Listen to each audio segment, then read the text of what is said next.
Ya he visto la película de Le Mans 66. ¿Y vosotros? ¿Os ha gustado? ¿Sí? ¿No? En este vídeo os doy mi opinión, porque hay cosas muy buenas y otras no tan buenas. Bienvenidos a Garaje Hermético. Enciérrate con nosotros.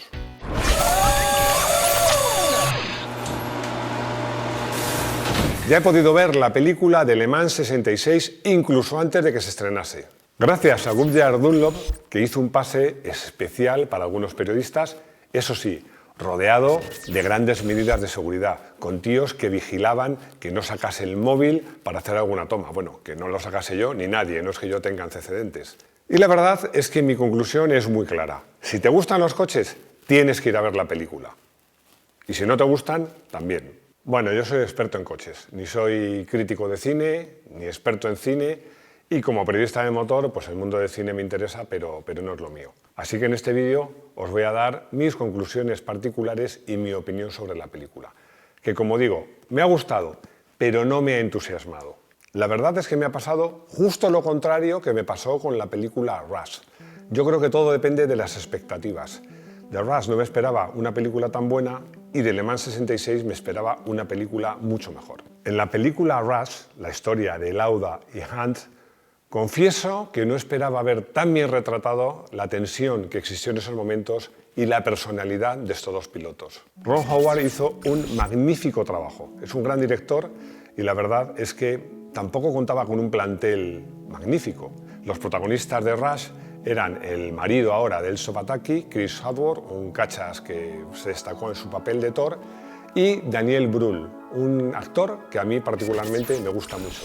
Pero no tienen el caché que tiene Matt Damon y Christian Bale.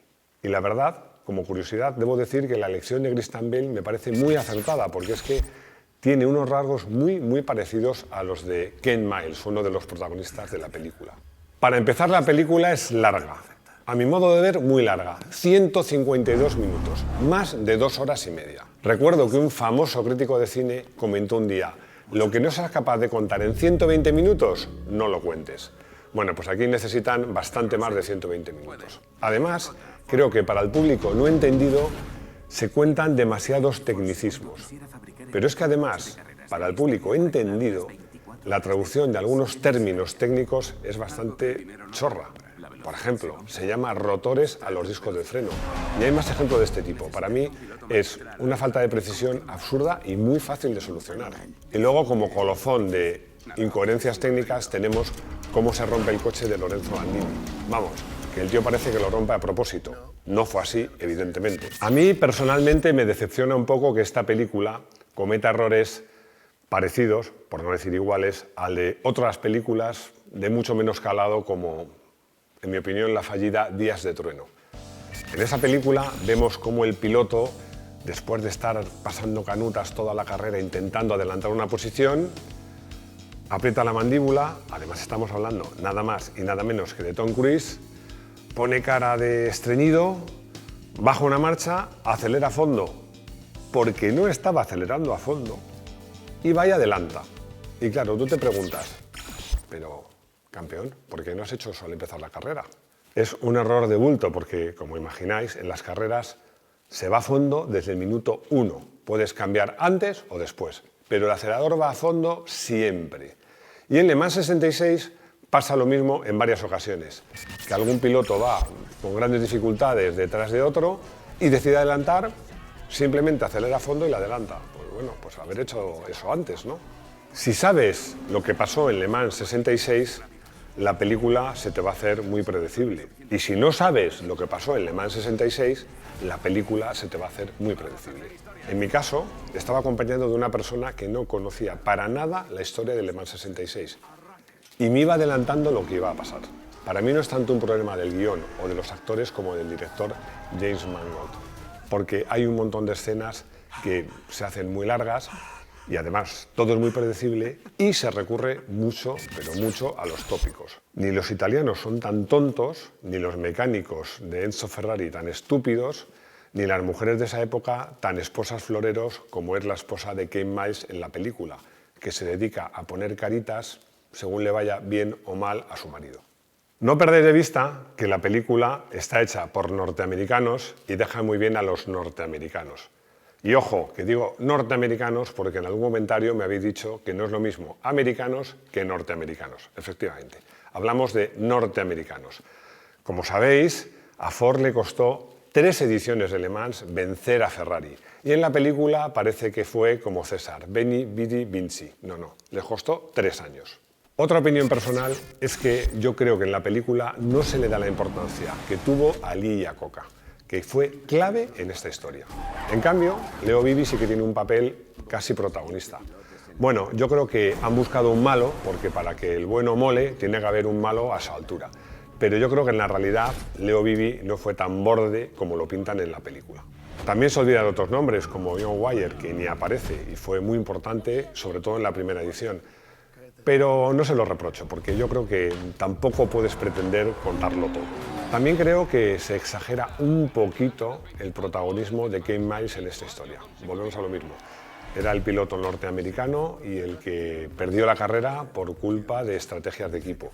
Pero, por ejemplo, de Bruce McLaren, que fue el que al final ganó, y ganó más veces, y era mucho mejor piloto que Ken Miles si atendemos a su trayectoria, pues prácticamente, no, y sin prácticamente, es que solo aparece cuando gana la carrera. Bueno, y a estas alturas estarás pensando, ¿todo te ha parecido mal? Pues hombre, no, todo no. Hay cosas que me han gustado de la película. De hecho, además confieso que hay cosas que se me habían pasado en el primer vídeo que hicimos y que la película me ha hecho recordar, como el hecho de que los neumáticos también eran norteamericanos. Era un equipo norteamericano, con muchos pilotos norteamericanos y con neumáticos norteamericanos. También me hizo recordar cómo fue el fallecimiento tan dramático de Ken Miles, que confieso que se me había pasado por alto en el primer vídeo. Quizás por una confusión con Bruce McLaren, que murió en circunstancias prácticamente similares. Yo siempre digo que, sobre todo antes, en el automovilismo más antiguo, las pruebas eran a veces tan peligrosas o más que las propias competiciones. Otra cosa que me ha gustado y le concedo mucha importancia en una película así es el sonido. Yo creo que es muy bueno. Cuando empieza la película vemos una escena de Carroll Shelby y se oye el rugir de ese motor V8 y la verdad es que para calentar el ambiente está muy bien y el sonido en general está muy cuidado. También la puesta en escena, porque la mezcla de imágenes antiguas y modernas está muy bien hecha y casi no te das cuenta, sobre todo si conoces Le Mans poco o nada. También me gusta de la película cómo está recreado el ambiente de la fábrica de Ferrari. Había quien me decía, se han pasado un poco con la fábrica de Ferrari, si parece un taller grande. Es que Ferrari era, casi te diría que es, pero en esos tiempos era un taller grande, donde un grupo de mecánicos empezaba un coche de cero y lo acababa. Yo creo que eso está muy conseguido. En cambio, no tanto la fábrica de Ford, porque llega Ford y se pone a hablar a sus empleados. En esa época Ford tenía miles y miles de empleados y esa situación que se da en la película es impensable. Pero bueno, para teatralizar el tema y para ver cómo era la personalidad de Henry Ford, puede estar bien.